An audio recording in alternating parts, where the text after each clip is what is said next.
제가 오늘 같이 생각하고 싶은 내용은 구체적으로 우리가 이 생활 가운데에서 신앙생활이 어떻게 표현돼야 하는지 그런 것에 대한 기본적인 어떤 그 프레임워크 같은 것을 한번 생각해 보고자 합니다. 그래서 그 접근 방법에 있어서는 성경에서 얘기하고 있는 인간에게 주어진 두 가지 명령이 있는데, 하나는 자연 명령. 그래서 이것을 과거에서 한국 교회에서는 뭐 문화혁명, 문화에 대한 어떤 책임성 이런 것으로서 간접적으로 묘사된 명이 있는데, 자연명령이라고 이렇게 얘기를 하고, 그 다음에 지상명령이라는 것은 예수님께서 이 땅에 오셔서 저희들에게 새로 주신, 추가적으로 주신 명령이다. 이렇게 해석을 했습니다. 그래서 이 두 가지가 우리의 삶 가운데에서 이제 표현이 돼야 되는데, 이것을 어떻게 표현하느냐가 우리 신앙생활에 굉장히 중요한 요소가 되고, 이것이 우리가 구체적으로 교회 생활을 어떤 식으로 하느냐하고도 직접 연결이 되어 있기 때문에 그런 각도에서 제가 이제 접근을 하겠습니다. 오늘 말씀은 이사야서 29장 13절에 나와 있는데, 이것은 이 백성이 입으로는 나를 가까이하며 입술로는 나를 존경하나 그 마음은 내게서 멀리 떠났나니 그들이 나를 경외함은 사람의 계명으로 가르침을 받았을 뿐이라. 이 말씀을 제가 왜 본문으로 택했는지 이제 진도를 나가면서 조금씩 설명을 드리겠습니다.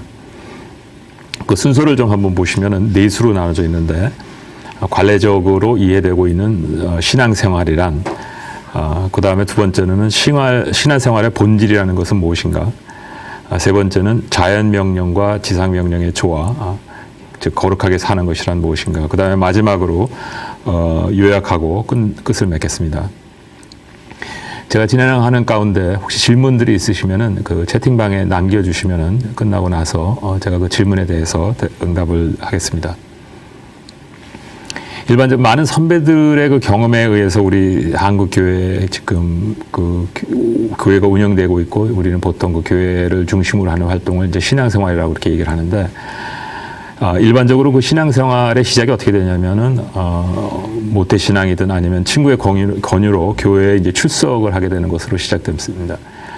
그 다음에 교회의 여러 가지 그 활동을 통해서 공동체 의식이 이제 형성되고, 그 다음에 그 예배나 성경 공부 등을 통해서 기독교에 대한, 즉 성경에 대한 기초적인 지식이 이제 습득되는 그런 과정들을 통과하다가 어떤 특별 행사라든지, 뭐 꼭 특별하지 않아도 됩니다. 일반적인 예배들 될 수 있고, 수양회라든지 단기 선교회든지 이런 것들 가운데에서 같이 협력하고 활동하다가 마음의 깊은 감동을 체험하게 되면서 나는 하나님을 만났다. 보통 이런 이제 고백을 하게 되는 것이죠. 그러고 나서는 이제 청년회, 특히 청년들의 경우에 교회의 어떤 중책을 맡으면서 이제 공동체에 더 애착을 갖고 그 공동체 중심으로 이제 생활하는 것이 일반적으로 우리가 얘기하는 신앙생활이다. 이렇게 설명을 하고 있고, 그렇게 신앙생활하는 것이 하나님께서 말씀하시는 이 땅에서의 올바른 신앙생활이다. 이렇게 인지를 하고 있는 것 같습니다. 이것에 대한 정당성은 무엇이냐면, 어떻게 보면 이것은 사람들을 불러다가 방목시켜 놓고 잘하는 사람은 잘하고 잘하지 못하는 사람은 안 잘하는 그런 방식이라고도 생각이 될 수가 있는데, 이 정당성은 뭐냐면 참 신앙을 접하게 되고 실천할 수 있는 근원이 될 수 있는 방법이라면은 이 방법이 정당화될 수 있다라는 것입니다. 그리고 굉장히 올바른 방법이다라고 얘기할 수 있는 것이죠.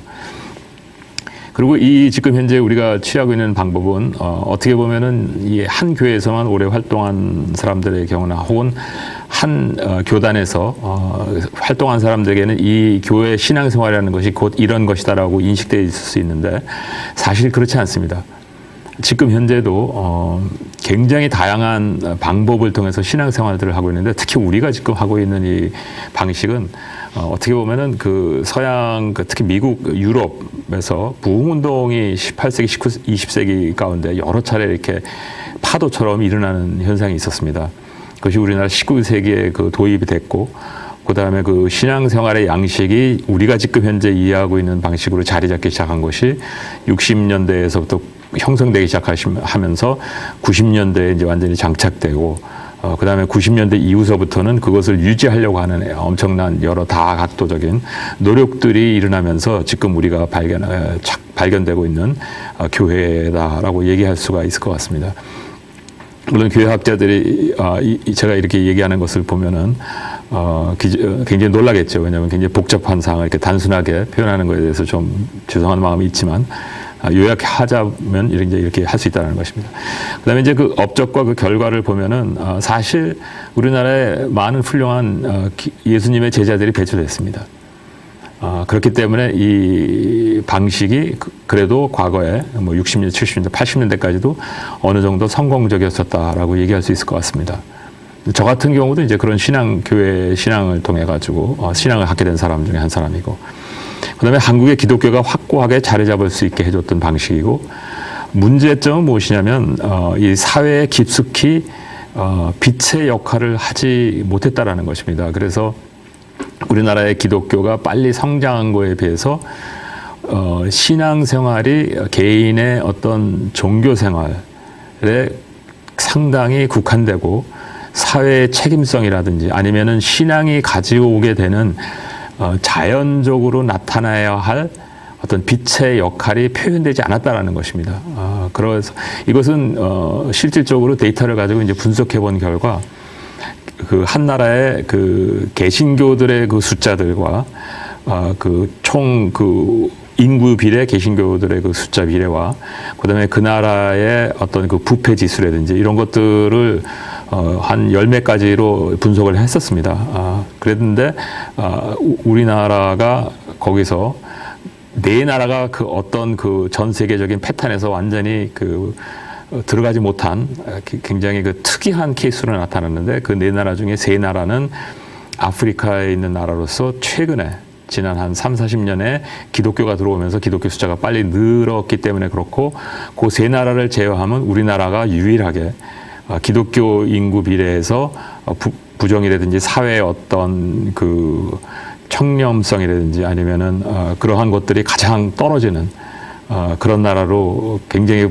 그 뚜렷하게 그 구분되어 있습니다. 그래서 그것은 한 가지 확실하게 제시하는 것이 무엇이냐면, 우리나라의 기독교가 일반적으로 기독교가 갖고 있는 어떤 자연 발생적인 사회에 대한 영향력이 굉장히 미비했다라는 것은 뭐 누구도 부인할 수 없는 그런 사실이라는 것입니다. 그렇다면은 우리가 좀 그 교회의 특징을 보면은 교회 중심의 사회 가정 생활로 이루어졌었고, 즉 뭐냐면 모든 가족은 교회에 참석해야 되고, 그다음에 그 가족의 어떤 그 화목이라든지 관계라든지 이런 것들이 다 어떻게 보면 교회 안에서 이루어져야 된다라는 그런 강한 그 가르침 같은 것들이 있었고, 그런데 그런 것들이 어느 정도 그 사회에 영향력을 미칠 수 있었던 것이 무엇이냐면, 사실상 우리나라가 굉장히 빠른 경제 성장을 하면서 이 교회가 그 서구 문명, 특히 미국 문명을 많이 그 도입하는 하나의 그 도구가 됐었습니다. 그렇기 때문에 그걸 통해 가지고 사실은 기독교가 전파되는 것도 있었지만 미국의 선진 문화가 도입되는 것이 교회의 채널을 통해서 되는 것도 굉장히 많았었기 때문에 사회의 계몽 운동이나 문화 발전에 크게 선두적인 역할을 했다라는 것도 부인할 수 없는 것 같습니다. 교회에 대한 열심은 삶의 풍성함으로 연결되는 그 사회 환경이 있었었는데, 그것은 왜 그러냐면 실질적으로 우리나라 그 경제 성장을 보면은 50년대 전쟁 이후서부터 거의 물론 그 굉장히 그 빨리 올라갔다 내렸다 하는 그런 것들은 있었지만, 대부분 거의 90년대 초반까지만 해도 엄청난 속도로 자랐습니다. 1년의 연장 경제 성장이 한 10% 정도를 유지하는 것이 세계에서 그 중국을 제외하고는 아마 가장 오랜 기간 동안에 이런 빠른 성장을 했었기 때문에, 이 기간 동안에 교회 생활을 했던 사람들은 교회에 충실하게 교회 중심으로 생활을 했었어도 이 세상에서 축복을 받는 그런 결과를 얻을 수밖에 없었습니다. 이 통계적으로 보면 확률적으로 안 그럴 수가 없었기 때문에, 모든 사람이 잘 살게 됐기 때문에 교회를 다니는 사람들은 자기가 교회를 열심히 다녀서 축복받았다라고 생각하는데, 교회 안 다니는 사람들도 똑같이 축복을 받는 그런 기간이었었다라는 것입니다.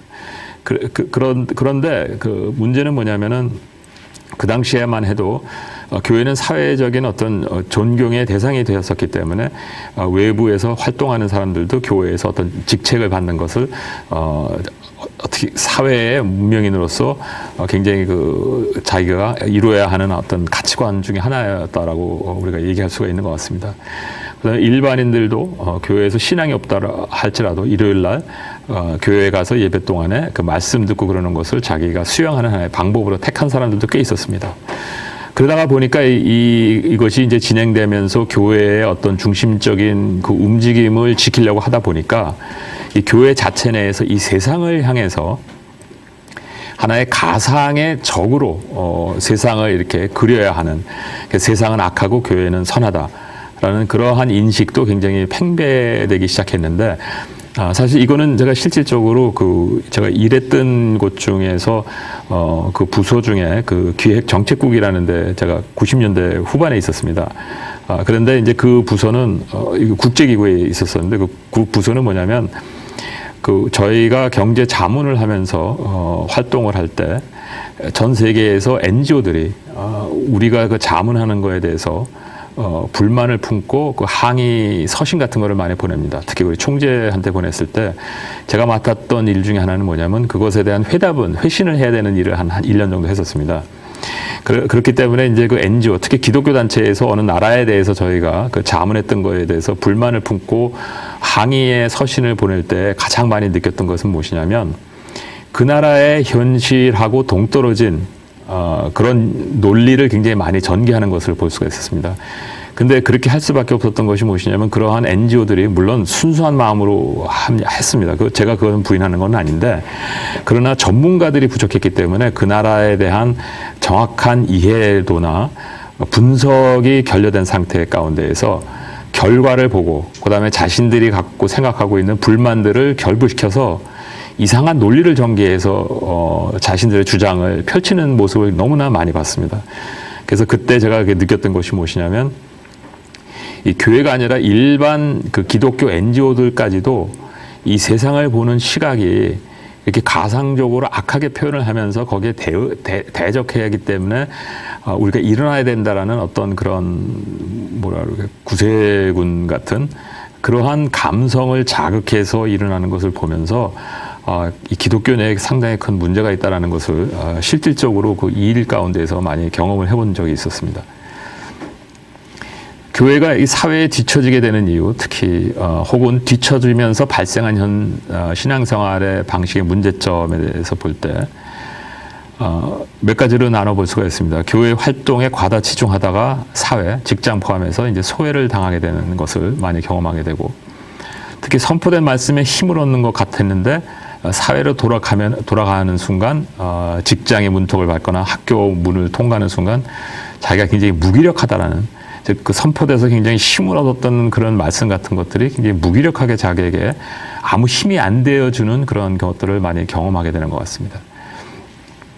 또한 이 사회에서는 아무리 열심히 일을 해도 인정을 받지 못하는데 교회에서는 조금만 작은 일을 해도 상당히 인정받고 이런 것들이 이제 교회에 더 치중하게 하는 그런 요소들이 됐었던 것 같고, 또 교회 활동이 신앙의 전부로 인식되어 본질이 무엇인지 상실감을 느끼게 되는 경우가 굉장히 많다라는 것입니다. 반면에 이제 이런 고정된 틀에 들어가지 못했던 사람들도 상당히 많습니다. 그래서 그 자체 못하는 그 지체들은 소외의식을 느끼게 되고 신앙의 본질을 얻지 못한 채 이제 교회를 떠나게 되는데, 사실 이런 사람들은 제가 지난 한 10년 동안 제 주위에 특히 제 직원들 가운데에서 같이 식사하면서 나눴던 대화 중심으로 그 이유를 좀 파악해 본 결과, 교회 활동 자체가 본인과 맞지 않는 경우, 그러니까 교회에 가면은 자기는 그 말씀대로 살고 싶어서 교회를 갔는데 어떻게 말씀대로 사는 것을 가리키기보다는 교회 활동에 꼭 참여해야 된다라는 걸 권유하는 것 때문에 자기는 교회를 더 이상 다닐 수 없었다라는 사람들이 상당히 있었고, 이거는 제가 그냥 통계적으로 지금 말씀드리는 것입니다. 그다음에 교회에서 관행적으로 좋은 신앙이다라고 칭하는 경험을 하지 못하는 경우 때문에 자기는 신앙하고 안 맞는 것 같다라고 교회를 안 나가게 된 경우가 많은데, 대부분의 경우는 뭐냐면 깊은 감정적인 경험이나 눈물을 흘렸거나 이런 것들을 경험하지 못하고 기도할 때 옆에서 큰 소리로 기도하는데 자기는 큰 소리로 기도하지 못하는 자기 모습을 발견하면서 나하고는 체질적으로 안 맞는 것 같구나 하고 교회에 나가지 못했다라는 경우도 굉장히 있었습니다. 또 하나는 교회 내에 여러 가지 이유로 인간적으로 친해지지 못했었기 때문에 교회 가면 좀 외톨이 같은 신세가 돼서 교회에 가고 싶어도 가도 굉장히 어색해지면서 졌기 때문에 나가지 못했다라는 얘기를 하는 경우가 있었고 또 접하게 되는 말씀에 거부, 특히 이 부분은 그 지난 3, 4년에 가장 더 심했던 것 같습니다. 뭐냐면 그 접하게 되는 그 말씀에 거부 반응을 많이 느꼈다라는 것이 점점 더 큰 요소로 작용하고 있었습니다. 사실 이게 제가 지금 여기 나열하는 것이 옛날 순에서 가장 최근 순으로 그 나열을 한 것입니다. 근데 여기서 그 거부 반응을 일으켰다고 그랬는데 그 특히 왜 그러냐면 성경 자체보다는 그 해석하는 데에 그 전달자의 편견이 너무 느껴졌기 때문에 그런 것들이라든지 아니면 제가 여기 적지는 않았지만 전달자 자신에 대한 어떤 그 신뢰도의 문제 이런 것들 때문에 교회를 못 나가겠다는 사람들이 상당히 많았었습니다. 우연히 그래서 그 기독신문을 보다가 제가 발견한 이 차트를 제가 여기서 인용했는데 여기 그 레퍼런스가 있습니다. 기독컴 여기 보시면은 신앙생활의 회의가 들어서 교회를 나가지 않기 시작했다라는 경우가 굉장히 빠르게 올라가고 있는데 그 교회 생활하면서 아까 제가 나열했던 그런 내용들입니다.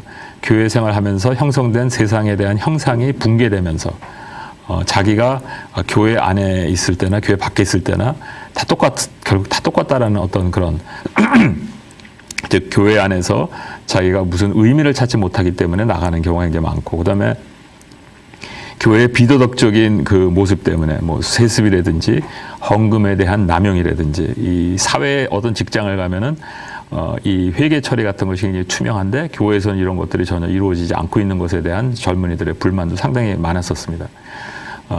그리고 교회 밖에 대해서 지나치게 배타적이었다라는 것은 이제는 별로 이렇게 큰 문제가 되지 않았던 것이 어차피 자신들이 생각하기에 교회나 교회 밖이나 다 똑같다라고 생각했었기 때문에 별로 문제가 되지 않았던 것 같고 또 헌금을 강요했다. 목회자에 대한 실망, 교인에 대한 실망 이런 것들 순으로 이제 나열되는데 제가 보기에 가장 여기서 저희가 집중해야 될 부분은 이 앞에 한 서너 가지가 가장 우리가 인식해야 되는 것들이 아닌가 하는 생각을 해봤습니다. 자, 그런데 왜 제가 이런 질문들을 하냐면 이런 질문들을 하는 이유가 우리의 삶을 온전히 하나님께 드리는 것, 즉 진정한 예배를 드리는 것과 직접적으로 연결되어 있기 때문에 그렇습니다.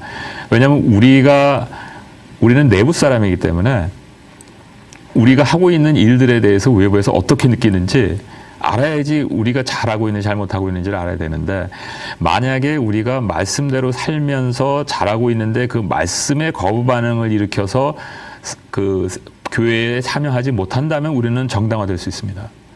그런데 우리가 공동체 안에서 유기적인 말씀을 담는 그릇보다는 그 유기적인 그릇이 굳어지기 시작해서 하나의 그 공동체로서 배타성을 갖기 시작하면 하나님께 나오고자 하는 사람들도 나오지 못한다는 것입니다. 특히 이 같은 서베이인지는 모르겠는데 제가 봤던 지난 한 2, 3년 안에 봤던 서베이 중에 하나는 자기가 기독교인이다, 기독교인이 아니다라는 그 설문조사를 했는데 기독교인이다라고 얘기하는 것이 실질적으로 최근에 10년 동안 조금 증가했습니다. 근데 그 대답한 사람들 중에 반이 교회를 안 다닌다는 얘기를 했다는 것입니다. 그렇기 때문에 이것은 무엇이냐면 아직까지도 이 세상에서 교회에 대한, 즉 교회가 아니라 말씀에 대한 어떠한 그 가르침에 끌리는 사람들이 상당히 있는데 그 사람들이 갈 곳이 없다라는 것입니다. 그렇기 때문에 우리가 이런 질문들을 해야 되는 것이고 그 갈 곳이 없다라고 얘기하는 것은 그 사람들에 대해서 우리가 어떻게 해야 될 것이냐의 문제를 떠나서 내가 그렇다면 지금 현재 습관적으로 관행적으로 하고 있는 이 행위가 올바른 것인가에 대한 질문을 해야 되기 때문에 이런 질문들을 하게 된다는 것입니다.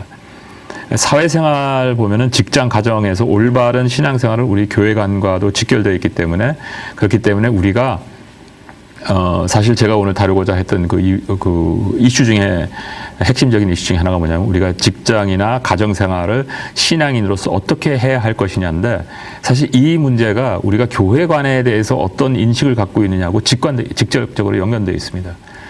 그래서 우리가 어떤 신앙생활을 해야 되는지 그 교회를 통해서 어떤 것을 얻어야 되는 것인지에 대한 혼돈이 있으면 이 직장과 가정생활의 올바른 신앙인으로서의 표현이 불가능하다는 것입니다. 특히 우리가 교훈으로 삼아야 되는 것은 무엇이냐면 예수님께서 굉장히 경계하셨던 것 중에 하나가 우리의 신앙관과 표현이 일반인들에게는 교회 입구 역할을 하기 때문에, 즉 예수님 오셨을 때 서기관들과 바리새인들이 그 역할을 했었는데, 예수님께서 마태복음 24장 13절에 뭐라고 말씀하셨냐면, 화 있을진저 외식하는 서기관들과 바리새인들이여, 너희는 천국문을 사람들 앞에 닫고 너희도 들어가지 않고 들어가려 하는 자도 들어가지 못하게 하는도다. 그래서 어떻게 보면은 지금 그 기독교인이다라고 얘기했던 그 젊은 사람들 중에 50%가 교회를 안 나오고 있는 그 자체를 보면서 마태복음 23장 13절이 어떻게 보면 지금 교회 나오고 있는 우리들에게 하시는 말씀하고도 연결이 될 수 있다라는 것입니다. 그다음 관례적으로 이해하던 그 신앙생활을 이제 그 배경으로 하고, 그렇다면 신앙생활의 본질이 무엇이냐에 대해서 조금 살펴보겠습니다. 예배는, 신앙생활은 예배, 그 하나님께 예배드리는 것인데, 그 예배라는 것은 무엇이냐면, 예배는 피조물이 창조주를 창조주로 인정하는 행위가 예배입니다. 이 부분 자체에 대해서도 그 우리가 몇 시간을 사용할 수 있지만, 그냥 오늘은 결론 가지고 시작을 하겠습니다. 다른 말을 해야 되기 때문에. 그래서 결국 피조물이 창조주를 영화롭게 할 수 있는 유일한 방법은 피조물이 창조주가 원했던 피조물이 되는 것입니다. 그 이상의 것은 우리가 예배로서 드릴 수가 없습니다. 그래서 하나님께서 마땅히 받으셔야 하는 영광을 드리는 행위가 예배이고, 그것을 할 수 있는 방법은 뭐냐면 창조주의 뜻대로 피조물이 되어가는 것, 이것이 바로 예배라는 것입니다. 그러면 창조의 뜻은 무엇이냐면 그분의 말씀을 통하여 이미 우리에게 그 뜻이 전달됐기 때문에 그 말씀을 올바로 이해하고 실천하는 것이다라는 것입니다. 겸허한 말씀으로 그 말씀을 받아들여서 신령과 진정으로 그분의 뜻을 받아 매일 순종하는 삶이 결국은 예배의 핵심이다라는 것입니다. 그래서 사무엘상 15장 22절에 하나님께서 제사보다 순종을 원하시는 하나님이시다라는 그런 말씀을 하시는데, 여기서 얘기하고 있는 제사도 예배 중에 하나였었죠. 근데 여기서 얘기하고 있는 그 제사라는 그 자체는 예배의 구약시대 때 있었던 하나의 그 의례를 통한, 의식을 통한 하나의 그 방법이었었는데, 그런 것, 그 방법과 외형적으로 나타난 어떤 행위보다는 하나님께서 진정으로 원하시는 것은 순종을 통한 우리 삶을 드리는 예배라는 그 자체입니다. 그래서 예배란 특정 종교에 의한 예식을 준수하는 것이 아니고, 예식은 하나님의 하나의 수단은 될 수 있으나 목적이 될 수 없다는 것이고, 또한 어떤 공동체든 유지와 발전을 위해 노동력이 필요한데 이를 종교의 본질과 구분해야 한다는 것입니다. 이 얘기는 무슨 뜻이냐면, 교회도 공동체입니다. 이 세상의 공동체이기 때문에 사회 NGO하고 그 공동체로서 어떠한 목적을 가지고 운영되는 것은 똑같습니다. 그런데 NGO에서 활동하는 사람들이 그 NGO에서 기독교 NGO로다 할지라도 NGO에서 활동하는 사람들이 자기가 NGO에서 활동하는 그 기간 동안에 하나님께 지금 헌신하고 있다는 생각 안 하고 자기가 당연히 그냥 그 공동체를 위해서 일하고 있다라고 생각하는 것처럼, 교회도 이제는 약간 자기가 하나님께 진정으로 자기가 하나님을 경외하는 마음으로 드리는 그 자세와 이 교회 공동체를 위해서 헌신하고 있는 그것과 구분해야 한다는 것입니다. 그래서 자기가 교회의 어떤 공동체를 위해서 일을 하는데 많은 시간이 들고 노력이 있었으면은, 그러면 그것으로서 자기가 값을 지불하는 것입니다. 뭐 다른 NGO 때문에 자기가 값을 지불한 것처럼 자기가 그것을 지불하는 것입니다. 그거 가지고 자기가 하나님께 무슨 거룩한 예배를 드렸다, 뭐 나는 하나님을 위해서 희생했다라고 얘기하는 것은 본인이 착각하고 있다라는 것이라는 겁니다. 그래서 우리가 교회에 대해서 모든 것이 더 너무 거룩하다라고 생각하는 것 자체부터 깨지 않으면은 우리가 진도를 나갈 수가 없습니다.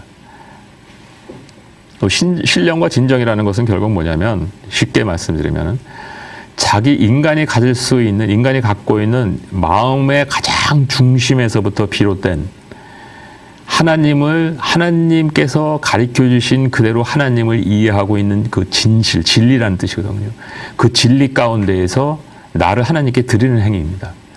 그래서 신령과 진정으로 드리는 예배라는 것은 우리가 예배 시간에 뭐 거룩하게 앉아서 넥타이 메고 앉아서 몸도 움직이지 말고 뭐 그거하고 전혀 관계없는 것입니다.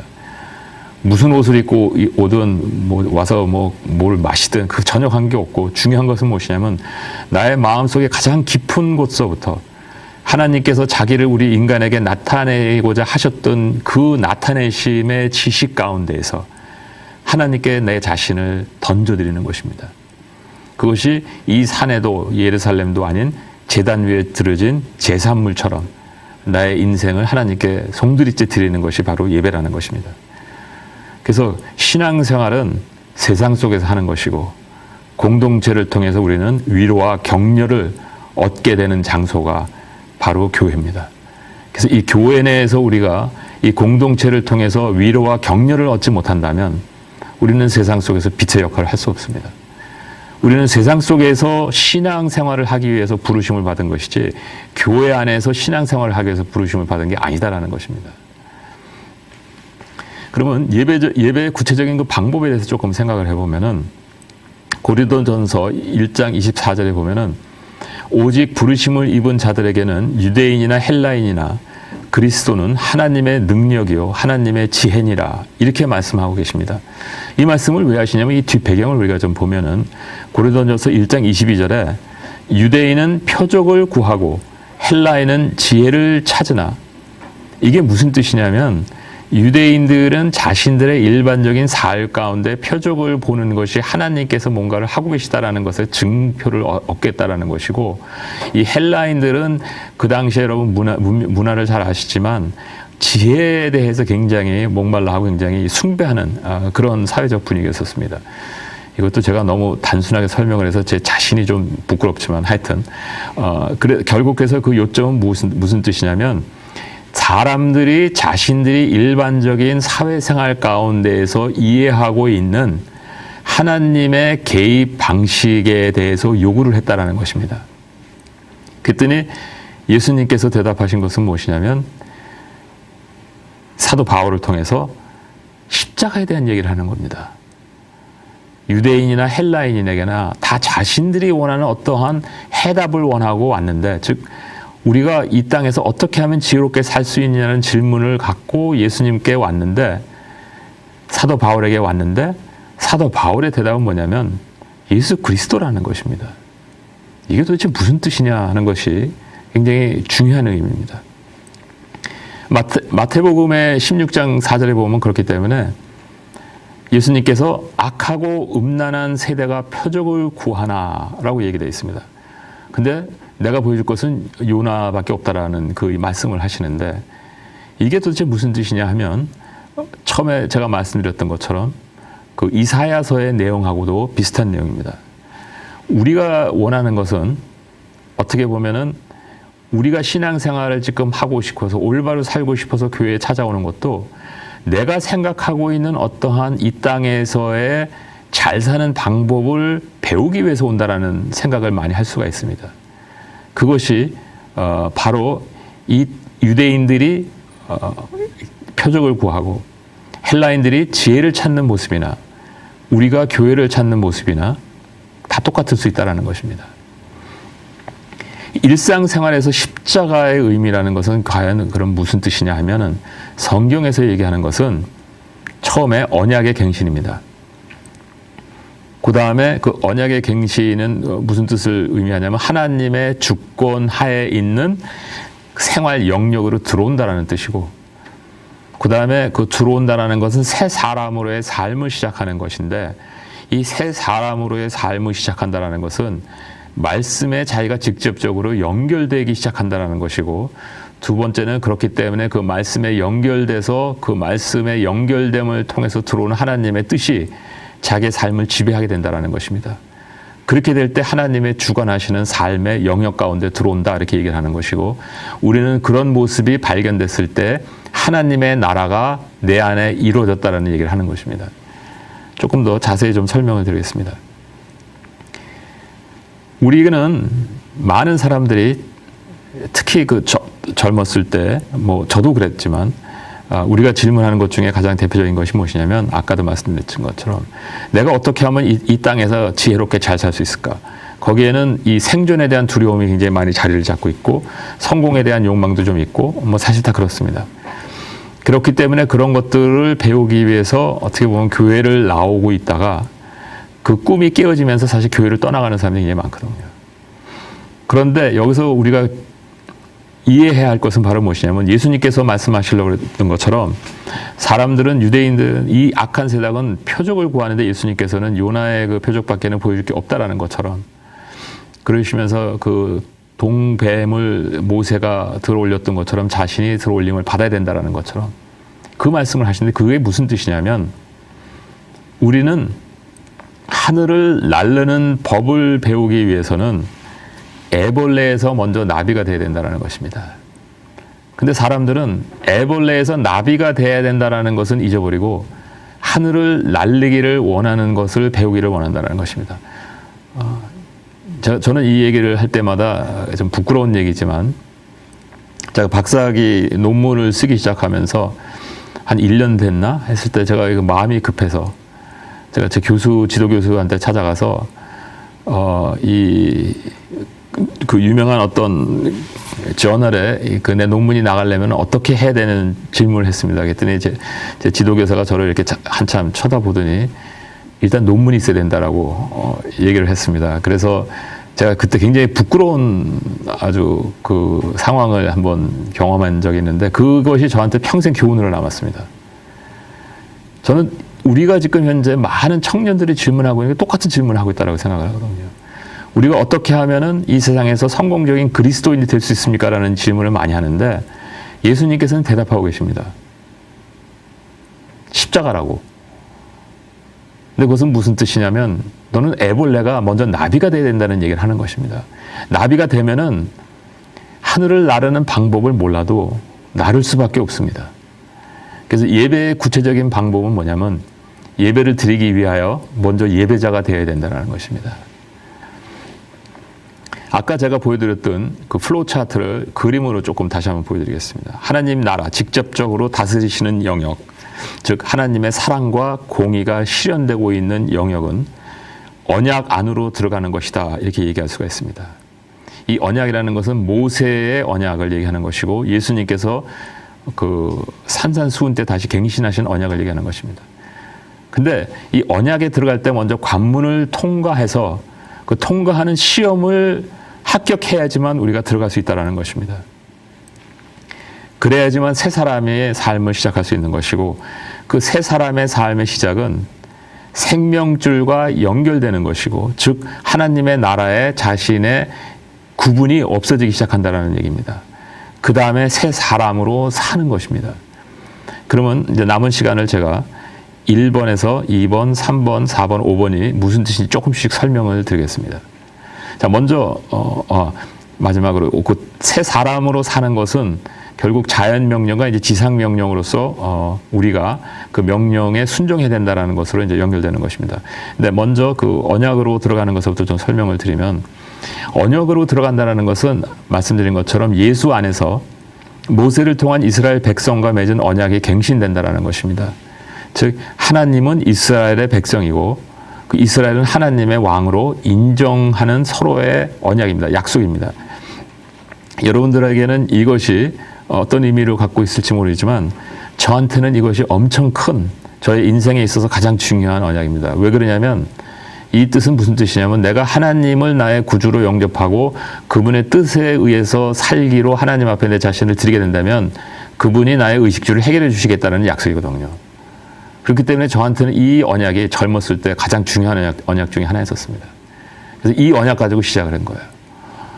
근데 이것은 에덴 동산에서 항상 하나가 되었던 친밀한 관계가 타락 후에 천국의 그림자의 모형을 따라서 우리는 제사를 드려야만은 간신히 하나님과 소통할 수 있는 그 채널이 생겼던 것입니다.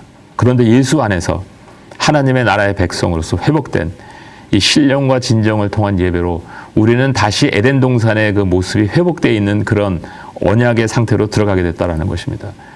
그렇기 때문에 언약은 구약시대 때는 의례를 준수하며 예식을 통하여 이룰 수 있었던 것이지만 이제는 믿음 안에서 삶을 통하여 즉 내가 예수 그리스도 안에서 그의 말씀이 내 안에서 실현되는 그런 가운데서 내가 유지가 된다면 나는 이 언약 가운데에서 살아있는 언약 가운데서 살고 있는 사람이라는 것입니다. 그것은 곧 하나님께서는 나의 왕이 되시고 나는 하나님의 백성이 돼서 나는 하나님의 나라, 하나님의 왕국에 살고 있기 때문에 하나님은 나의 인생에 대해서 책임을 지시는 것인데 이 인생뿐만 아니라 앞으로 올 인생까지도 책임져 주시기 때문에 하나님께서는 나의 생명에 대한 책임을 지시는 하나님이 되신다는 것입니다. 이것이 나의 왕입니다. 그 대신 나는 하나님의 백성으로서 그의 말씀에 순종하고 그를 왕으로 인정하는 삶을 산다라는 이 언약의 쌍방의 언약에 의해서 우리는 신앙생활을 하는 것입니다. 두 번째, 관문을 통과한다라는 것은 그럼 무엇인가? 이 새 사람이 되기 위해서 우리가 이런 언약의 혜택을 누리기 위해서 해야 되는 것이 무엇인가?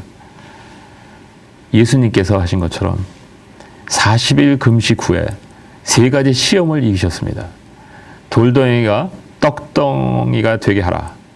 성전 꼭대기에서 세우고 뛰어내리라. 내게 경배하면 모든 영광을 주리라. 이것은 바로 무슨 뜻이냐면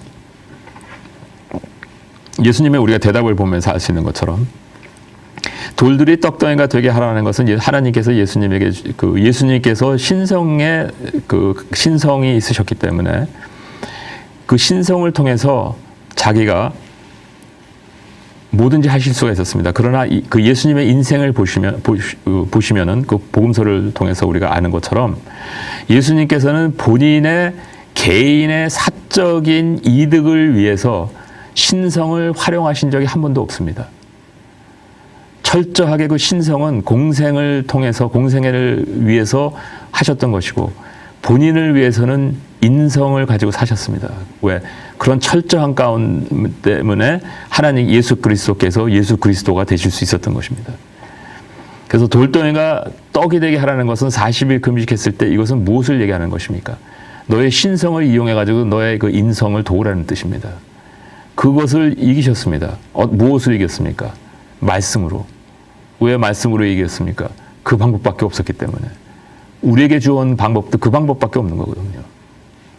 두 번째로 성전 꼭대기에 세우고 뛰어내리라. 이것은 또 뭡니까? 처음에는 자기의 굶주림을 해결할 수 있는 방법이었는데 이 두 번째 방법은 뭡니까?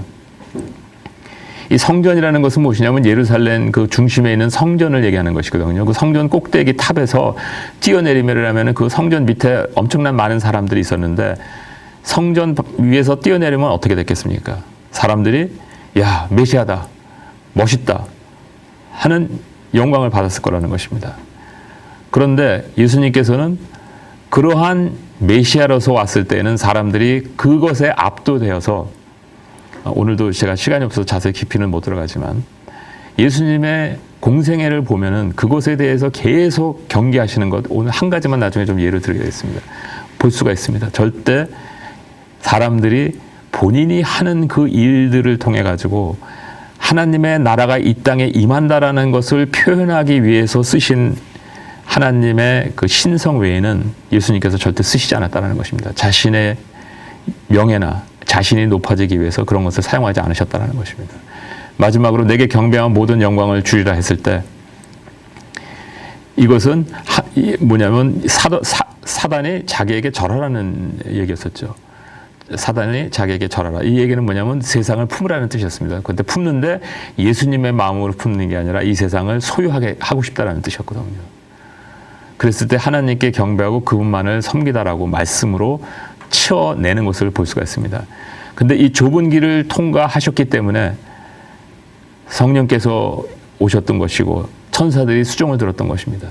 만약에 예수님께서 이 40일의 금식 이후에 이 시험을 통과하지 못하셨으면은 예수님께서는 공생애를 사셨다 할지라도 그 십자가의 의미가 없었습니다. 그런데 문제는 뭐냐면 예수님께서 먼저 우리에게 보여주신 것처럼 우리도 이 관문을 통과해야지만 언약의 약속 가운데 혜택을 누리면서 살 수 있다는 것입니다. 새 사람이 되는 것에 대해서 그렇다면 무엇이냐? 이 관문을 통과한 것이 구체적으로 무엇이냐? 요한일서 2장 16절에 보면 거룩하기 위하여 포기해야 할 3가지가 있습니다. 육신의 정욕, 안목의 정욕, 이생의 자랑입니다. 사실 이것이 바로 예수님께서 받은 3가지 시험하고 똑같고 그 다음에 이브가 선악과를 봤을 때 느꼈던 감정하고도 똑같습니다. 결국 이것이 왜 그런지에 대해서도 나중에 우리가 한번 생각해 볼 기회가 있겠지만 이것은 무엇이냐면 인생의 목적에서 다음 세 가지를 포기하지 않으면 우리는 신앙인으로서의 삶을 시작할 수 없다라는 것입니다. 그게 뭐냐? 이 땅에서 부자가 되고 싶어 하는 마음을 버리지 않으면 우리는 신앙인으로서 삶을 시작할 수 없습니다. 두 번째, 이 땅에서 명예를 포기하지 않으면, 즉 영향력 있는 사람이 되고 싶다라는 것을 포기하지 않으면 제자로서 살 수 없습니다. 마지막으로 권력, 높은 사회적 지위나 어떤 자기가 권력을 누리는 것을 포기하지 않으면 예수님의 제자로 살 수 없다는 것입니다. 이 부자가 된다는 뜻은 무슨 뜻이냐면 이 땅에서 자기가 꿈을 펼칠 수 있는 방법이 부자가 되는 것입니다. 왜냐하면 이 부자라는 것은 돈이 많다라는 것인데 이 돈이라는 개념은 뭐냐면 이 땅에서 모든 것을 교환하여 사용할 수 있는 역량입니다. 그렇기 때문에 이 부자가 된다라는 것은 이 땅에서 자기가 하고 싶은 것을 함으로 말미암아 자기의 충족을 채우고 싶어 한다라는 것인데, 만약에 우리가 기독교인으로서 자기가 필요로 하는 것과 자기가 원하는 것에 구분을 하지 못한다면 그는 제자로서 살 수 없다라는 것입니다. 하나님께서 우리를 부르시고 우리에게 축복하시고 우리에게 언약에 주신 것은 뭐냐면 나의 필요를 채워주시겠다라고 약속하신 것이지 나의 욕구를 충족시켜 주겠다라고 약속하신 거 아니라는 것입니다. 즉 니드를 채워주시는 것이지 원트를 채워주시는 것이 아니다라는 것입니다. 그래서 우리는 이러한 부자가 되고 싶어하는 마음을 철저하게 젊었을 때서부터 배제하지 않으면 제자로서의 삶을 시작할 수 없다는 것입니다. 두 번째로 이 명예라는 것은 무슨 뜻이냐면 우리가 자칫 잘못해서 영향력 있는 사람이 되어야 한다라는 얘기를 많이 합니다. 그래서 영향력 있는 사람이 돼가지고 자기의 영향력을 통해가지고 선한 것을 베푼다. 저는 이것처럼 무서운 말이 없다라고 생각을 합니다. 이것은 마치 어린아이에게 너는 독사 뱀을 내 손에 들고 무슨 일을 행하라는 것과 같은 그런 얘기처럼 느껴집니다. 하나님께서는 이 땅에서 영향력 있는 사람이 부족해서 하나님의 일을 못하신 것이 아니라, 이루시지 못하는 것이 아니라 이 땅에 거룩한 자가 없어서 하나님께서 일을 못하시는 것입니다. 마지막으로 이 권력이라는 것은 무엇이냐면 그 높은 지위에, 우리는 사회적으로 높은 지위에 올라가는 것을 굉장히 원합니다. 그 다음에 그 직장에서도 높은 지위에 올라가는 것을 원하고, 그런데 저같이 평생 직장 생활을 한 사람들에게는 이 진급하는 것이 상당히 중요합니다. 왜 중요하냐면 진급을 하지 않으면은 일이 바뀌지가 않아요. 그래서 굉장히 현실적인 문제들이 있습니다. 그래서 제가 지금 여기 얘기하는 것은 무슨 현실적인 문제를 무시하라는 얘기가 아니라 이러한 욕구를 자기가 하나님을 섬기는 것처럼 해가지고 악용하지 말라는 것입니다. 이 땅에서 굉장히 많은 이 청년들이 또 젊은이들이 직장을 생활하면서 그 요셉의 예를 많이 들지 않습니까? 요셉의 꿈을 가져라. 저는 그것처럼 무서운 말씀이 없다라고 생각을 하거든요. 굉장히 위험한 얘기들을 많이 하고 있습니다. 우리가 진정으로 예수 그리스도 안에서 진정한 제자가 되기 위해서 이 땅에서 부자가 되는 것과 이 땅에서 자기가 명예의 것과 이 땅에서 권력을 갖는 것, 이것에 대해서 경계를 하지 못하고 이것을 포기하지 못하면 하나님께서는 이런 사람을 절대로 사용하시지 않습니다.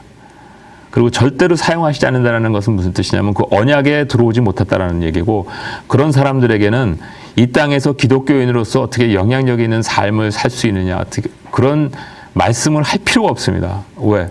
나비가 되지 않았는데 어떻게 나는 방법을 얘기해서 무슨 소용이 있겠습니까?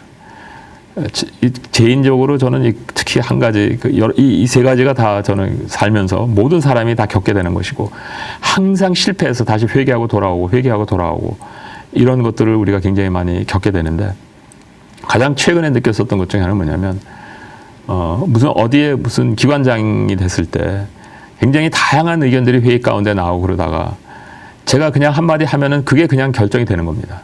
절대 그런 어떤 업무적인 차원에서는 절대 권력자예요.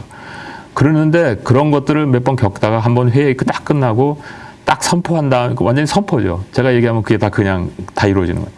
딱 선포하고 나오는데 굉장히 흡족한 거예요, 제가. 그 순간 굉장히 무서웠었습니다.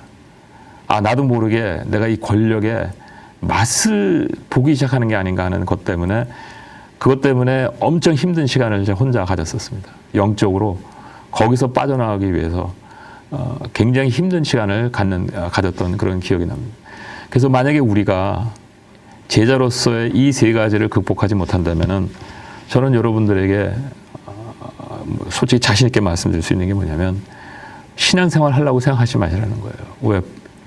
만약에 여러분들이 이 세 가지를 하나님께 내어드리지 못하고 신앙생활을 하려고 그러면은 하나님도 힘들고 여러분도 힘듭니다. 여러분은 오히려 이 세상에서 잘 못 살게 되고, 왜? 여러분들이 하고 싶은 것들 마음대로 못하면서 오히려 신앙생활 하는 것처럼 하면서 살려고 그러면 뭔가 혜택을 받을까 하는 그런 욕심 때문에 더 이상하게 일이 꼬이기 시작하거든요. 아까 제가 말씀드린 것처럼 이 세상의 그 NGO들이 이상한 논리를 가지고 자기들의 의견을 표현하는 것들을 어디서부터 풀어야 될지는 모를 정도로 굉장히 해석이 이렇게 섞여가지고 나오거든요. 근데 여러분들이 신앙생활 하는데 젊은이들 가운데 특히 젊었을 때 대학 다니고 대학원 다니고 그럴 때 순수한 신앙을 가졌던 친구들이 세상에서 조금 성공하기 시작하다 보면은 어떻게 하면은 자기가 갖고 있는 어떤 하나님에 대한 책임감을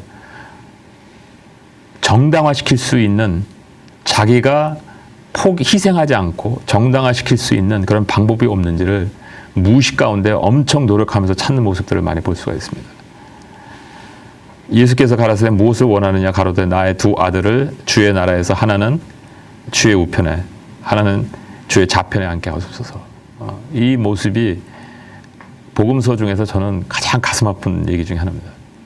이 상황을 여러분들이 아시겠지만 십자가에 가시는 그 가운데에서 예수님의 마음이 굉장히 무거웠을 때 3년 동안 가르친 그 제자들이 와서 하는 얘기였어요. 물론 그 어머니가 와서 얘기는 했지만 그 제자들이 같이 동요했던 그런 얘기입니다. 우리의 모습하고 비슷하다는 것입니다. 그런데 예수님께서는 십자가 외에 보여줄 게 없다라고 말씀하시는 것입니다. 네 번째로 생명줄과 연결되는 것은 무엇이냐면 거룩하기 위하여 말씀에 연결되어 있어야 된다는 것입니다. 내 안에 거하라. 나도 너희 안에 거하리니 가지가 포도나무에 붙어 있지 아니하면 절로 과실을 맺을 수 없음 같이 너희도 내 안에 있지 아니하면 그리하리라. 너무너무 당연한 얘기지 않습니까? 너무너무 당연한 얘기인데 우리는 이 얘기를 너무너무 당연하기 때문에 다 안다라고 얘기하는데 실천하는 사람은 많지 않습니다. 나는 포도나무요 너희는 가지니 저가 내 안에 내가 저 안에 있으면 이 사람은 과실을 많이 맺나니 나를 떠나서는 너희가 아무것도 할 수 없음이니라. 내 아버지의 계명을 지키어 그의 사랑 안에 거하는 것 같이 너희도 내 계명을 지키면 내 사랑 안에 거하느니라. 자, 그러면 우리가 이 포도나무에 걸려 있는 것이 붙어 있는 것이 어떻게 하는 것이 붙어 있는 것이냐면 아버지의 계명을 지킬 때 붙어 있다라는 것입니다. 그 계명을 지킨다라는 것이 무엇입니까? 계명을 안다라는 것이 아니라 그 계명을 순종한다라는 것입니다. 즉 말씀의 신진대사가 이루어서 그때 이제 열매를 맺게 된다는 것입니다. 순종을 위해서는 말씀에 사로잡혀 있어야 되는데 이 사건이 아까 제가 한 가지 예를 드리겠다라고 그랬던 그 표적에 대한 그런 예입니다. 저희가 가로되 주여 이 떡을 항상 우리에게 주옵소서. 이게 오병이어 기적 이후에 이제 사람들이 예수님을 막 쫓아오게 됐거든요. 왜냐? 그들에게 오병이어 기적 이후에 이 사람을 쫓으면 뭔가 해결이 될 수 있겠다라는 소망을 가진 겁니다. 자신들이 갖고 있는 이 세상에 여러 가지 힘든 일, 여러 가지 가지고 이제 주님 앞에 예수님 앞에 나왔었죠. 그래서 저희가 가로되 주여 이 떡을 항상 우리에게 주소서. 예수님께서 여기서 이제 말씀하신 것은 무엇입니까? 생명의 떡에 대해서 이제 말씀하셨는데 사람들은 항상 자기들에게 이 떡을 달라고 얘기하는 것입니다. 예수께서 가라사대 내가 곧 생명의 떡이니 내게 오는 자는 결코 줄이지 아니할 터이요 나를 믿는 자는 영원히 목마르지 아니하리라. 이게 바로 무엇이냐면 유대인들은 표적을 구하고 헬라인들은 지혜를 구하기 때문에 예수님께 찾아왔는데 예수님께서는 십자가 얘기밖에 안 했습니다. 똑같은 얘기를 여기서 반복하고 있는 거예요. 그랬을 때 어떻게 했습니까?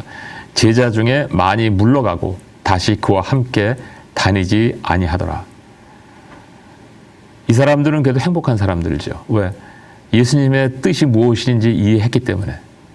이 사람한테는 더 이상 얻을 게 없구나. 이 사람한테는 뭔가 이상하게 자기를 먹으려는 얘기밖에 모르겠구나. 그러나 그것을 그나마 깨달은 사람은 떠나갔고 그게 뭔지 모르고 계속 쫓아다녔던 사람들 중에 깨닫지 못한 사람들이 가장 불행한 사람들이죠. 시몬 베드로가 대답하여 가로되 주여 영생의 말씀이 계심에 우리가 네게로 가오리까. 즉 말씀의 생명력을 체험하지 못할 경우에 우리는 떠나갈 수밖에 없다는 것입니다. 그래서 우리가 교회 생활, 신앙 생활하는 것의 가장 핵심은 바로 무엇이냐면 이 말씀의 생명력이 우리 가운데 느껴져야 우리는 교회, 우리는 신앙의 공동체 안에 있을 수 있고 우리는 그때 비로소 예수님과 연결이 되어 있으면서 포도나무에 연결이 되어 붙어 있으면서 열매를 맺을 수가 있게 되는데 거기에 열쇠가 바로 무엇이냐면 생명력입니다. 이 말씀을 통해서 하나님의 말씀을 내가 묵상할 때 나 스스로 하나님의 말씀을 묵상할 때 생명력이 나를 사로잡고 나를 요동치는 것을 여러분들이 경험하지 못한다면 여러분들은 아직까지도 젖 먹는 아이들과 같은 신앙입니다. 마지막으로 이제 자연 명령과 지상 명령, 새 사람으로 사는 것을 이 새 명령은 복음의 증인인데 이것은 하나님 앞과 산자와 죽은 자를 심판하실 그리스도 예수 앞에서 그의 나타나실 것과 그의 나라를 두고 엄히 명하노니 너는 말씀을 전파하라. 때를 얻든지 못 얻든지 항상 힘쓰라. 범사의 오래 참음과 가르침으로 경책하라 하며 경계하며 권하라. 때가 이르니 사람이 바른 교훈을 받지 아니하며 귀가 가리워서 자기의 사역을 쫓을 스승을 많이 두고 또 그 귀를 진리에서 돌이켜 허탄한 이야기를 쫓느니라. 그러나 너는 모든 일에 근신하여 고난을 받으며 전도에 인해 일을 하며 내 직분을 다하라. 일반 사람들은 이것이 일부 사람들에게만 주어진 명령이라고 생각하는데 성경에는 이것이 일반인들에게만 주어진 명령이라고 얘기하는 부분이 전혀 없습니다. 최소한도 하나님의 말씀을 묵상할 때 이런 말씀들이 저한테 굉장히 강하게 왔던 것이고 또한 제 주위에 이런 사람들이 많아서 동역자들을 같이 함께하며 평생을 지금 살아오고 있습니다. 자, 여기서 우리가 한번 보면은 이사야서로 다시 돌아와서 보면 이 백성이 입으로는 나를 가까이하며 입술로는 나를 존경하나 그 마음은 내게서 멀리 떠났으니 그들이 나를 경외함은 사람의 계명으로 가르침을 받았을 뿐이라. 이 뜻은 바로 무슨 뜻이냐면 오늘 맥락에서 제가 그 각도에서 좀 협소한 측면으로 설명을 드리겠습니다. 하나님의 말씀으로 생명력을 얻지 못하고 그런 것을 경험하지 못한 사람일 경우에는 이 말씀이 그냥 좋은 우리를 마음에 수용할 수 있는 말씀 정도로만 해석이 된다는 것입니다. 그러면 그런 사람들은 하나님을 그래 나 하나님 그래 좋은 분이야 내가 하나님을 믿어 그 하나님 섬겨 그러면서 자신이 진정으로 하나님께서 요구하는 자신의 인생을 드리는 제사를 드리지는 않고 자기가 드려도 별로 크게 지장 없는 부분을 드리면서 정당화시키는 삶을 사는 것이다라는 것입니다. 이것이 돈이 있는 사람은 나는 헌금을 하면은 대신 하나님께 신앙생활을 만족시키는 거야 하는 얘기를 합니다. 하나님께서 돈이 없으십니까? 공동체에 돈이 필요한 것은 사실이지만 하나님께서 우리가 드려도 크게 손해보지 않는 그 부분들을 드리면서 그것을 정당화시키고 내가 마땅히 드려야 할 산 제사의 삶을 드리지 못한다는 것이 이사야서에 나와 있는 얘기입니다. 하나님께 드리는 예배라는 것은 바로 이 제단 위에 자기가 올라가는 것입니다. 그래서 과거에 그 제산물이 올라간 것 대신 소와 양이 올라간 것 대신 내 자신이 올라가서 이 위에서 생활하는 것입니다. 근데 이 위에서 생활하는 것은 자연 명령과 지상 명령 둘로 나뉘어지는데 이 자연 명령은 창세기에 말씀하신 그 명령입니다. 이 사회에서 이 자연을 관리하면서 공존하라는 뜻입니다. 사회의 공의를 이루어 가치를 창출하는 일을 갖다가 얘기하는 것이고 오늘은 그냥 요점만 말씀드리겠습니다. 그 다음에 이 지상 명령은 사람을 세우는 일입니다. 그래서 이 두 가지가 같이 병행돼야지만 생활할 수 있고 특히 이 지상 명령이 왕성하게 이루어질 때 그때 비로소 우리는 자연 명령을 이룰 수 있습니다.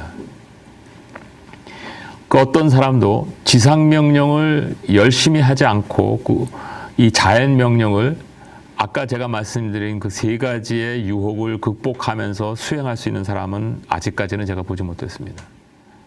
왜 그러냐면 지상 명령을 우리가 순종할 때 말씀의 신진대사가 일어나고 그 말씀의 신진대사가 일어나는 그 힘으로 우리가 자연 명령을 수행해야 하기 때문에 그 힘 없이는 우리는 좁은 문으로 들어갈 수가 없기 때문에 그렇습니다. 자, 그러면은 마지막으로 이제 자연 명령과 지상 명령의 그 조화에 대해서 좀 말씀을 드리겠습니다. 자, 여기서 이제 요약해서 그 말씀드리면은 첫 번째, 우리에게 있는 것은 무엇이냐면 달란트, 즉 시간과 우리의 역량입니다. 그 다음에 그것을 이제 오른쪽으로 이렇게 가다 보면 이 시간과 역량을 이 세상에서 우리가 활용해가지고 얻는 게 있습니다. 보수를 얻는데 이 보수는 금전적인 보수가 있을 수 있고 비금전적인 보수가 있을 수 있습니다. 뭐 여러 가지 방법으로. 그 다음에 그 금전적이건 비금전적인 보수들을 통해서 우리는 생활을 영위하는 것입니다.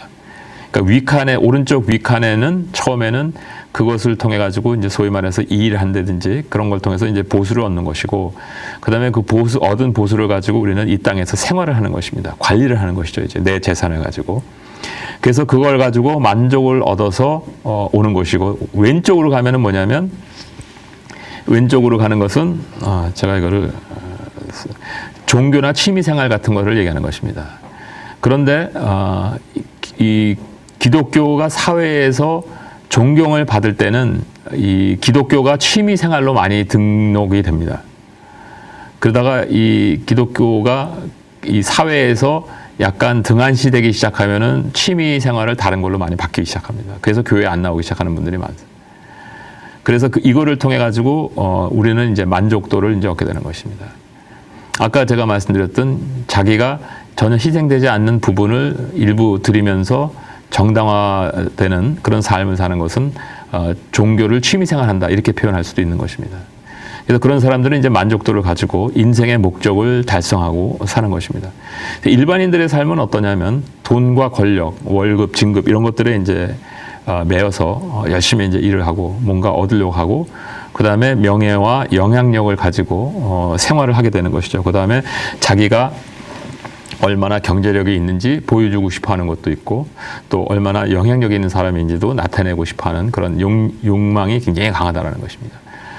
뭐 특히 요새는 뭐 잘 모르겠지만 무슨 뭐 follow 뭐 이런 것도 많이 받고 뭐 이런 것들을 굉장히 이제 좋아하고, 이런 것도 이제 어떻게 보면 이런 거하고 이제 관련돼 있다는 것입니다.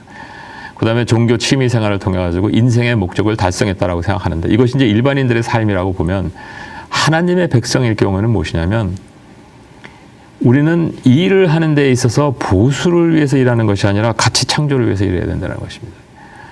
그러면서 제가 이거를 말씀드릴 때 똑같이 완전히 똑같은 조건과 전혀 다른 바 없는 두 직장에서 오퍼를 받았는데, 하나는 월급을 많이 주고 하나는 월급을 조금 주는데, 정말 다 똑같은 직장이라면 월급 많이 주는데 가는 게 뭡니까? 정상적인 사람이죠. 나는 신앙인이라 그래서 월급 적게 주는데 가라는 얘기는 아닙니다. 그건 바보 같은 행위죠. 그런데 여기서 제가 말씀드리려는 것은 무엇이냐면, 그것이 자기의 인생의 주체가 되면 안 된다는 것입니다. 가치를 창조하기 위한 것을 위해 추구해야 하는 것이고, 그렇다면 오늘날과 같이 직장이 없는 가운데에서 무슨 가치를 창출하느냐, 이제 이런 질문을 이제 하게 되는 것은 굉장히 정당한 질문입니다. 그 다음에 자기가 뭔 것을 얻었을 때 그것을 자기의 생활력을 과시하기 위해서 쓰는 것이 아니라, 또 자기의 어떤 원투를 충족하기 위해서 쓰는 것이 아니라 더불어 사는 삶을 위해서 쓰는 것이다라는 것입니다. 그 다음에 하나님의 백성일 경우에 이 지상명령은 제자를 양육하는 데 써야 된다는 것입니다. 그랬을 때 우리는 진정한 예배자가 되는 것이고, 예배자의 핵심에는 내가 만족이 아니라 오직 예수 그리스도의 중심적인 삶을 살게 된다는 것입니다. 가치 창조라는 것은 무엇이냐면, 여러분들 이렇게 보면은 굉장히 부담을 가질 수 있습니다. 그 기독교인으로서 그러면은 어떻게 하는 것이 가치 창조를 하는 것이냐 하면, 우리가 기독교인으로서 이 세상에서 살 때 하나님 앞에 섰을 때 평균 점수를 받으려면 어떻게 살아야 되냐면 아무 선한 행위도 안 하고 자기가 생존만 유지할 수 있을 정도로만 이 땅에서 살면은 중간 점수는 받습니다. 즉 하나님께서 우리에게 요구하시는 것은 생존하는 그 자체가 예배의 굉장히 핵심적인 요소 중에 하나이기 때문에 그 이상의 것들을 우리한테 특별히 원하시는 게 아니다라는 것입니다. 우리를 다 요셉으로 부르시지 않았다라는 것입니다.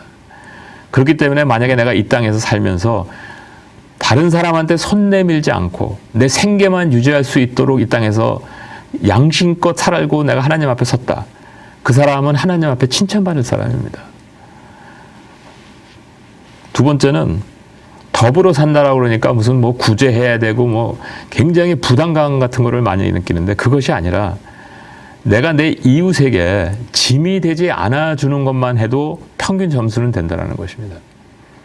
여기서 얘기하는 이웃에게 짐이 되지 않는다는 것은 무엇이냐면 직장 생활하는데 나 때문에 피해 입지 않게 하고 그 다음에 나 때문에 어떤 사람이가 힘들어지지 않게 하고 이런 것들을 얘기하는 것입니다. 이것이 가족이 될 수도 있고 또 금전적인 게 아니라 심리적인 것이 될 수도 있고 그런데 그만큼 자기가 하나님 앞에 이 땅에서 더불어 살 때 자기에게 자기 옆에 있는 사람에게 조금이라도 도움이 되지 그 옆에 있는 사람이 나 때문에 조금이라도 부담을 갖지 않게 해주는 삶을 살 수만 있다면 그 사람은 하나님 앞에 칭찬받는 사람이라는 것입니다. 그 다음에 제자 양육에 대해서는 평생에 한 명만이라도 양육하겠다라는 욕심을 한번 가져본다면 그러면 여러분들은 평균은 가는 사람들입니다. 왜냐하면 실질적으로 제가 봤을 때 교회에 전도해서 오는 사람들도 많고 그 다음에 뭐 가끔 사람들 도와주는 사람도 많은데 진정으로 한 사람을 붙들고 그 사람이 완전히 예수 그리스도의 제자가 되도록 10년이고 붙들고 애쓰면서 눈물 흘리면서 기도해 주는 사람은 그렇게 많지 않다라는 사실을 깨달았습니다. 근데 하나님께서 원하시는 것은 바로 이런 것이다라는 것입니다. 한 사람이라도 진정한 지혜자가 되기 위해서 내가 없을 때 나를 대신해서 제자의 삶을 살 수 있는 한 사람이라도 내가 죽기 전에 만들 수 있다면 오늘은 제가 보여드리지 않지만 계산했던 것 중에 하나가 만약에 한 사람이 평생 70년 사는 동안에 2명의 제자만을 만들고 죽었다 하면은 예수 그리스도 당시서부터 12제자가 시작했을 때 AD 600년 되기 전에 세상에 종말이 왔습니다. 그 얘기가 뭔지 아세요? 기하급수적으로 증가할 수 있는 숫자였기 때문에 딱 2명만. 근데 그렇게 못했다라는 것입니다. 오늘날도 여러분 교회 많이 다니는데 예수님의 가장 큰 명령이 뭡니까? 지상 명령입니다. 너희는 가서 제자 삼으라. 그런데 우리는 한 명도 평생 제자 삼지 않고 그냥 신앙생활 한다라고 얘기한다는 것입니다. 그러니까 하나님의 백성은 작은 일에 충성하고 항상 감사하고 지혜롭게 행동하고 필요와 원함을 구분할 줄 알아야 하고 순수한 동기로 제자 양육을 할 때 우리는 진정으로 오직 예수가 되는 것이고 이러한 것을 우리는 하나님께서는 택하신 족속이다라고 얘기하는 거고 더 거룩한 나라라고 얘기하는 것이고 왕같은 제사장이라는 것이고 그 다음에 소유된 백성이 바로 이러한 모습들을 총체적으로 통과할 때 우리는 비로소 하나님의 백성이 될 수 있다는 것입니다. 자, 그랬을 때 이 제자 양육이라는 것은 실질적으로 진정한 예배는 이 외면적으로 나타나는 것이 아니라 이 내면적으로 깊이 들어갔을 때 자기 마음 중심에 예수 그리스도가 사로잡혀서 예수 그리스도에게 사로잡혀서 그분만 바라보면서 사는 그 모습이 진정한 제자의 모습입니다. 그것이 자연적으로 외형적으로 표현되는 것이 아까 제가 보여드렸던 그 차트를 얘기하는 것입니다. 직간접적인 사역의 그 시간 분배는 여러분들이 이제 이것을 이 높이를 시간 할당이라고 생각하시면 하루에 24시간이라고 생각하든 아니면 1년이라고 생각하셔도 좋습니다. 그러면은 직접 사역하는 분들이 있고 간접 사역하는 사람들이 있습니다. 그래서 이 직접 사역하는 것은 금전적 보수를 받을 수 없는 일이라고 생각하고 그다음에 간접 사역은 금전적 보수를 받을 수 있는 일이라고 이렇게 구분을 한다면 그렇다면은 여기서 내가 어느 정도에서 파타임으로 간접 사역을 하고 파타임으로 직접 사역을 하고 풀타임으로 직접 사역을 하고 또 간접 사역을 할지는 각 사람의 취향에 따라서 결정해야 된다는 것입니다.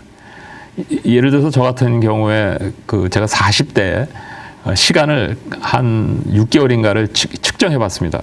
나는 어디에 얼마만큼의 시간을 투자하는지를 봤더니 이 정도를 직접 간접 사역에 투자를 했고, 그러니까 직장 생활을 했고, 일 정도를 직접 사역에 투자하는 것을 봤습니다.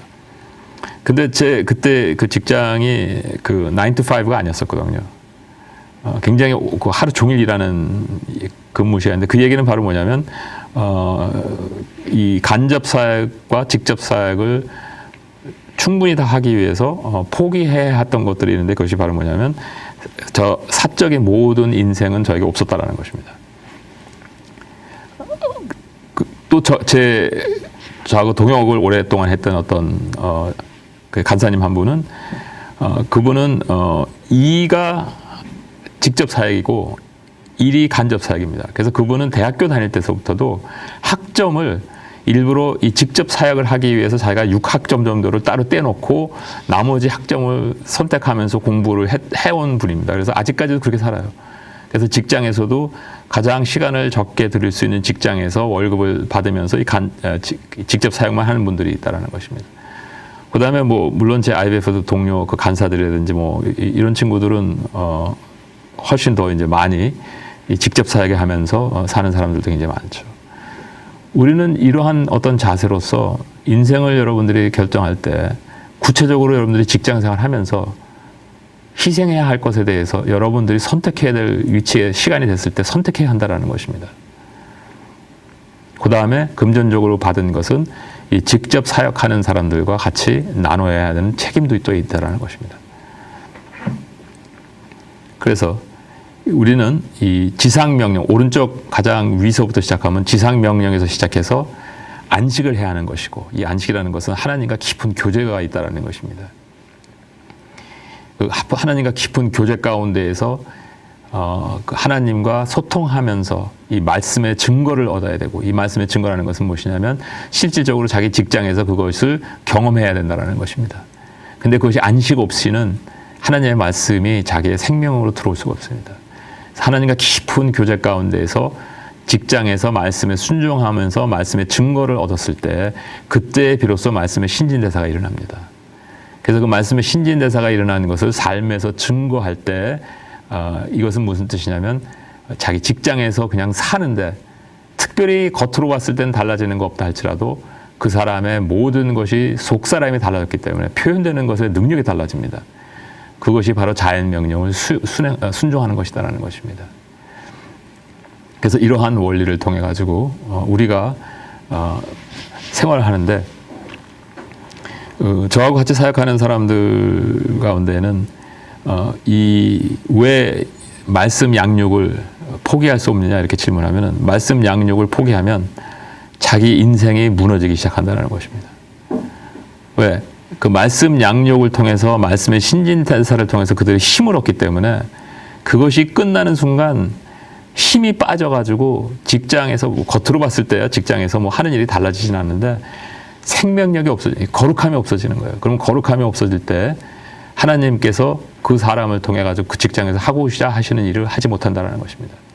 우리는 하나님께서 나를 통해서 무슨 일을 할 때 굉장히 큰 혼돈을 하고 있는 것이 있는데, 그것이 무엇이냐면 내가 구체적으로 무슨 일을 함으로 말미암아 하나님께 영광을 돌린다라고 생각하는데, 그게 아니라 내가 어느 장소에 있었을 때 내가 거룩함 가운데 내가 하는 일을 그냥 열심히 하고 있으면 하나님께서 거룩한 자가 거기 있기 때문에 그것을 레버리지로 활용해 가지고 하나님의 사역을 하신다라는 뜻입니다. 그래서 거기서 내가 개입이 된다는 것이 아니라는 거예요. 근데 우리는 그것을 굉장히 큰 착각을 하고 있다는 것입니다. 그래서 그런 것들을 경험하기 시작하면은 하나님께서 자기를 사랑하시고 자기를 사랑하고 자기에게 헌신하는 자들을 계속 뒤로 숨기시고 안 나타나게 하시고, 그런 모습들을 굉장히 많이 보시는 것이, 왜? 하나님께서는 나타날 때 교만해지기 때문에 하나님께서는 그런 사람들이 필요한 장소에 그냥 있는 그 자체로서 하나님께서 영광 받는다는 것입니다. 그래서 우리는 부르심은 너희를 어두운 데서 불러내어 그의 기이한 빛에 들어가게 하신 자의 아름다운 덕을 선전하게 하야 하십니다. 하나님 나라, 십자가를 통한 하나님의 공의를 실현. 내가 말씀의 생명력 가운데 있을 때, 내가 있는 그곳에 거룩함이 있고, 내가 있는 그곳에 거룩함이 있을 때 하나님의 공의가 실현되는 것입니다. 그래서 하나님의 공의가 실현될 때 비로소 계명이 실천할 수 있습니다. 사랑은 공의가 선제돼야 되는 조건이 있습니다. 그 부분에 대해서 나중에, 오늘은 시간이 없어서 말씀 못 드리고 다시 한번 말씀드릴게요. 사랑은 공의가 실현돼야 되는 선제 조건이 있을 때만 사랑이 실현될 수 있습니다. 그를 잊어버리면 안 됩니다. 끝으로 마치겠습니다. 거룩함의 중요성. 너희는 이 모든 일에 스스로 더럽히지 말라. 내가 너희 앞에서 쫓아내는 족속들이 이 모든 일로 인하여 더러워졌고 그 땅도 더러워졌으므로 내가 그 악을 인하여 벌하고 그 땅도 스스로 그 거민을 토하여 내느니라. 어떻게 했을 때? 거룩하지 못했을 때. 우리는 일을 할 때 거룩해야 한다는 것을 기억하셔야 되고, 또한 언약에 있기 때문에 여러분들이 아셔야 될 것은 무엇이냐면 일의 목적은 예배라는 것입니다. 두 번째, 일의 결실은 하나님께서 보장해 주신다는 것입니다. 이게 의식주에 대한 문제입니다. 단기적으로 힘든 일이 있다 할지라도, 어려운 일이 있다 할지라도 일의 결실은 하나님께서 보장하신다는 겁니다. 하박국에 억울한 일을 당하고 하나님 앞에 나와서 이 억울한 일에 대해서 하박국이 한탄할 때 하나님께서 그에게 대답하신 것이 바로 무엇이냐면 의인은, 즉 의로운 사람은 믿음으로 말미암아 살리라. 오늘날 우리에게 주신 하나님의 말씀하고 똑같은 얘기입니다.